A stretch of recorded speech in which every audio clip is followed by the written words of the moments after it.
दोस्तों, इस दुनिया की भारी सी भीड़ में हम सब चल रहे हैं, बेनाम और मकसद के बिना। सिर्फ दाल रोटी की दौड़ है हमारी। हम सिर्फ भीड़ हैं। हमारा कोई चेहरा नहीं, कोई पहचान नहीं। इसमें ही हम खुश हैं। इसी भीड़ में से कोई एक चेहरा ऐसा उभर के सामने आता है कि वो बड़ी बड़ी पत्रिकाओं के प्रथम पृष्ठ पर पहुंच जाता है। वो हमारे दिल और दिमाग में बैठ जाता है।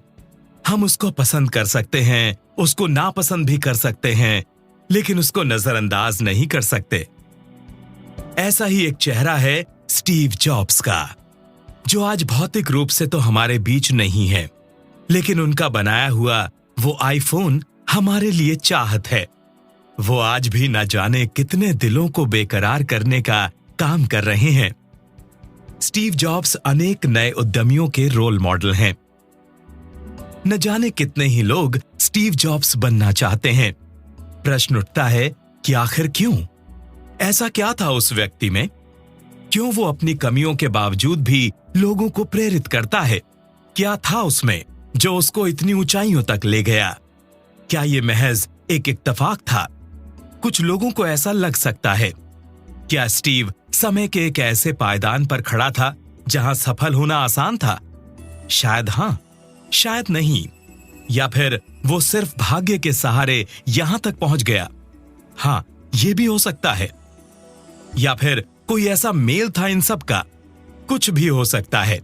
स्टीव जॉब्स का जीवन जब तक हम नहीं समझ लेंगे, तब तक उसकी सफलता की ऊंचाइयों का कारण भी नहीं समझ पाएंगे। ये कहना तो आसान है कि हम किसी के जीवन को समझ लें। कुछ लोगों के जीवन को समझना आसान भी होता है, लेकिन स्टीव तो अलग ही किस्म का व्यक्तित्व था। जो भी उसको जानता था वो उसकी अलग ही छवि प्रस्तुत करता है। कोई उसे मौका परस्त पुकारता है, कोई घमंडी, कोई सिरफिरा, कोई परफेक्शनिस्ट, कोई संगदिल, कोई दिलदार। एक ही व्यक्ति, एक ही साथ, ये सब कुछ हो सकता है। कुल मिलाकर हम स्टीव जॉब्स नाम के व्यक्ति के व्यक्तित्व की पहेली को सुलझाने जा रहे हैं। निष्कर्ष तक पहुंचते पहुंचते ये पहेली हल हो जाएगी, ऐसी मेरी उम्मीद है।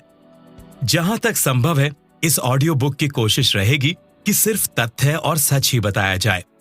फिर उसके आधार पर ही हम कह पाएंगे कि पहेली का हल क्या है, यानी स्टीव जॉब्स कैसे बने the Steve jobs. Steve jobs एक एडॉप्टेड बेटे थे। उनकी नैसर्गिक माता ने उन्हें एडॉप्शन के लिए दे दिया था।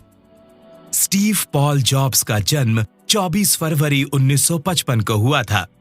उनकी माता जोन शीबल और पिता अब्दुल फत्ताह जंदाली थे, पर विवाह न होने के कारण माता ने उन्हें एडॉप्शन के लिए दे दिया था। पॉल और क्लारा जॉब्स ने स्टीव को गोद लिया। पॉल रेनहोल्ड जॉब्स एक कोस्ट गार्ड मैकेनिक थे। उस नौकरी को छोड़ने के पश्चात उन्होंने क्लारा हागोपियन से विवाह किया। ये विवाह 1946 में हुआ, लेकिन कुछ कारणवश क्लारा मां नहीं बन सकी। इसलिए जॉब्स दंपत्ति ने बच्चा गोद लेने का फैसला किया।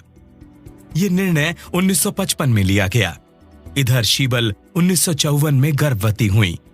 जंदाली का कहना है कि शीबल ने सोच समझकर यह निर्णय लिया कि बच्चे की परवरिश से जंदाली को दूर ही रखा जाए, और वो सैन फ्रांसिस्को रहने चली गईं। शीबल ने अपने गर्भवती होने की बात किसी को भी नहीं बताई थी। 24 फरवरी 1955 को स्टीव का जन्म हुआ और उसके लालन पालन के लिए एक शिक्षित कैथोलिक फैमिली को चुना गया, लेकिन बाद में उन्होंने जॉब्स को गोद लेने से इनकार कर दिया। इस प्रकार स्टीव को गोद लेने का मौका पॉल और क्लारा को मिला। दोनों के पास ही कोई कॉलेज की शिक्षा नहीं थी। इस कारण एडॉप्शन पेपर पर शीबल ने हस्ताक्षर करने से मना कर दिया। मामला कोर्ट तक पहुंचा। जब पॉल और क्लारा ने यह वचन दिया कि वो स्टीव को कॉलेज की शिक्षा प्रदान करवाएंगे, तब जाकर क्लारा ने स्टीव को एडॉप्शन के लिए दिया। ये एक मां का ही प्यार था जो अपने बच्चे को शिक्षित बनाना चाहती थी। क्लारा को डर था कि स्टीव को उससे वापस ले लिया जाएगा, तो शुरू के 6 महीने तक तो वो उसके साथ लगाव बढ़ने से डरती ही रही थी। स्टीव को पॉल और क्लारा से अत्यधिक प्रेम और स्नेह मिला, और उतना ही प्यार स्टीव अपने माता पिता से भी करते थे। वो पॉल और क्लारा को अपना 1000% माता पिता मानते थे। अपने बायोलॉजिकल पेरेंट्स को वो अपना स्पर्म और एग बैंक कहते थे। इसमें कोई निराशा, दुख या कड़वाहट नहीं थी। स्टीव जॉब्स का मानना था कि वो बहुत भाग्यवान और ईश्वर की कृपा के धनी हैं, जो उनको पॉल और क्लारा जैसे माता पिता मिले थे। ये बात एक ऐसी संतान ही कह सकती है जो अपने माता पिता से बहुत प्यार करती हो, साथ ही उसके माता पिता ने उसको बहुत प्रेम दिया हो, उसके लिए एक सुंदर पारिवारिक दुनिया बनाई हो। अक्सर लोग अटकलें लगाते हैं कि स्टीव का बचपन का समय दुख में गुजरा होगा, लेकिन ऐसा नहीं था। पॉल स्टीव की हर इच्छा को पूरा करते थे।